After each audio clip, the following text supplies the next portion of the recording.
So I'm going to make a Ragrets. And for those of you who know what that means, it's a pun on regrets from a guy who got a tattoo with regrets spelled incorrectly.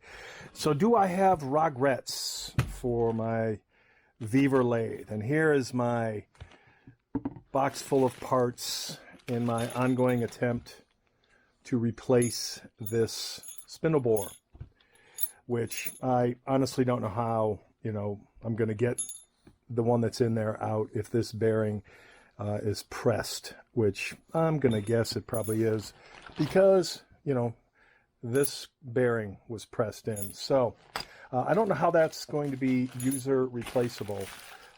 And quite frankly, I don't think it actually is, to be honest. So methinks that the VEVOR warranty is a misnomer. Again, before I get into regrets, a number of people have asked, oh, just look at the schematic. Well, there is no schematic for the MX-S716G.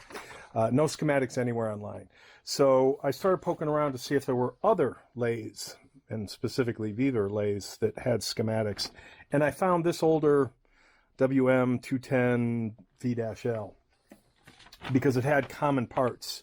Obviously, this is a DC motor, so it's not exact. And this spindle is not brushless, so it's a little simpler, more clean. But it has very similar / common parts that were in this box that I just showed you. Specifically, 134 through 137, which were the nut, the spindle puller, the gear, and the separator. The other components, it looks like 139 and 140 on this schematic are actually built onto the spindle I have. So 139 and 140 are the bearing and the grease cover. That grease cover is that ring that's bouncing around, I'm assuming. This ring, which again, when I flip the camera around, I don't see this ring anywhere on this spindle. Unless this is the white ring that, again, when this is pressed in, this is what holds it in. I don't know. I frankly don't know. I'm confused, dazed and confused. A little lead for the head. But let's get back to the Ragrets. Do I have any Ragrets? Do I have any regrets? Because there's a guy, can't remember his screen name, his ID, that every time I post a video update on my progress with this repair, this replacement, he's like, have any regrets yet? Any regrets? So from a lathe perspective, no regrets, none whatsoever. Because this lathe has allowed me to make a number of parts, learning and doing a number of parts. The first was on my Hornady case prep. Then I did something for my MAG-P bullet feeder that, 6 months out of commission. Then I made this for the manual threading. I want to say I've done some other things that I'm drawing a blank on right now. So from a learning perspective, and that was the intent of this lathe, learning, no regrets. Plus, the number of people that have reached out to me to try and help with both the brake as well as, let me move the camera up a little, as well as meeting folks like Bacon's Workshop who did the mounts in 3D printing, as well as a gift for the Lee hardness testing kit, the microscope kit. So these are people that I wouldn't have met if it wasn't for the lathe. Good or bad. Good meaning good stuff, and bad meaning the lathe broke. And because it's broke, that's how I'm meeting other people who are making suggestions, tips, everything. Actually, honestly, more helpful than VEVOR tech support, not customer service, tech support. And I'm going to separate those two, and that's part of what this video is about, is customer service versus tech support. So because VEVOR is overseas, and every time I would reach out to them, whether that's through VEVOR Direct, VEVOR support at VEVOR.com, which seems to go to both channels, the VEVOR Direct as well as the Amazon support team. But when I reached out every time, I would get a response the next day. So in terms of customer service and customer support, that aspect, the communication side, has been great. They communicate. They acknowledge receipt of my issue, and whether it's VEVOR Direct always says, oh, this is an Amazon purchase, we'll pass your issue up to the VEVOR Amazon support team, which is kind of funny because they all use the VEVOR, the support at VEVOR.com email. So it's hard to distinguish who's on what side of the house, the VEVOR Direct versus the VEVOR Amazon team. But in any case, the communication's been great. That's where it ends, because the tech support, again, make a video of your problem.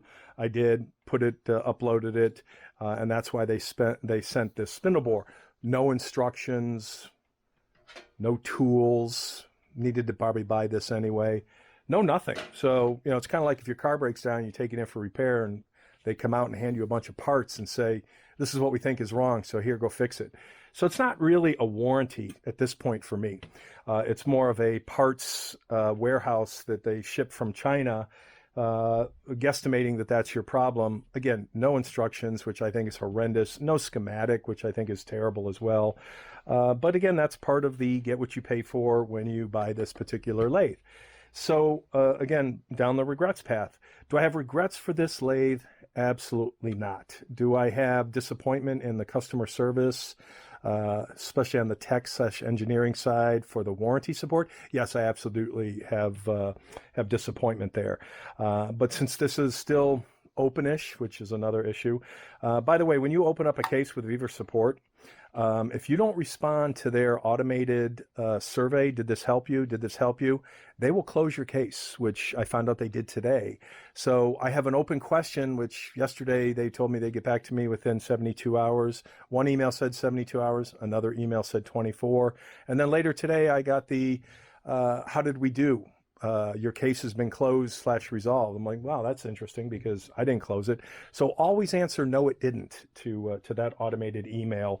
Even though I was told when I didn't respond immediately, they said, oh, that's just an automated generated email. Like, yeah, well, you closed the case. So we'll see if that's actually been closed.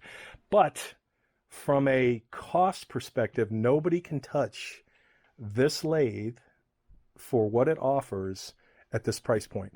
So I've looked at Grizzly, I've looked at Precision Matthews, I've looked at Little Machine Shop, a few others, Smithy, because after tinkering with this lathe, I will own a working lathe again, whether it's this lathe or a different lathe or a replacement for this. Nobody can touch this $600 price point. Everything else comparable is in the $2,000 to $3,500 range for what the features of this particular lathe are. So from a features functionality point of view, this lathe rocked, at least while it was working. And that's part of the problem. It's not working. So we'll see where the warranty continues to go, because I'm not going to let this go. I sent another email saying, what are my options now? Because this isn't customer replaceable parts. I mean, it's not like a new gear or a piece of plastic or, a thing you just screw on and screw off. This is pretty major. And again, parts I don't have or didn't have, and I don't have a way to pull this. And my last email was, do I hammer this out? And hammering on a precision piece of equipment, that doesn't go well together. So, again, no regrets on this lathe. The biggest regret is purchasing it from Amazon and not purchasing it direct from VEVOR. So the small price deltas, if I were to do this all over again, I would definitely purchase direct from VEVOR. I would purchase direct from them, because this handoff relationship of, oh, you didn't purchase directly with us, we can't deal with you, we're sending you to the Amazon support team. Again, same emails, addresses from support@VEVOR.com or VEVOR support, whatever it was, support@VEVOR.com, yeah. So all of those emails come from the same place, so hard to distinguish who's actually talking to me or where my problem currently resides, which is probably part of the benefit from my point of view in making this video, that if someone were to go down this path as well, buy direct from VEVOR. Do not get it on Amazon. I'm not saying the warranty will be any better and your experience would be any better in terms of parts replacement or somebody to address your actual issue, but they wouldn't pass you off to the Amazon support team, because every time I send an email and ask a question, I lose days. You know, they answer within a day and then they tell me 1 to 3 days to get back to me. And in many cases, again, I'm still waiting on a number of responses. The biggest one being, how do I get this out now? I'm stuck and I cannot get this out. So the biggest regret, not the lathe, but where I purchased it. So I would in the future go VEVOR Direct, which is why you'll see at some point in the near future, I purchased another tool from VEVOR and I went direct with them because of my frustration with the support. And I don't really know what warranty means to VEVOR. And I've seen other postings where, you know, VEVOR knows that they sell shit gear and stuff's going to break and they don't care because they sell it in volume. And if they piss off a customer, oh well. And that might be true. But again, the customer response has been great. The tech level support, less than ideal. And the fact that I keep getting handed off and the time that it burns, because we're now going into week 3 of this thing being down.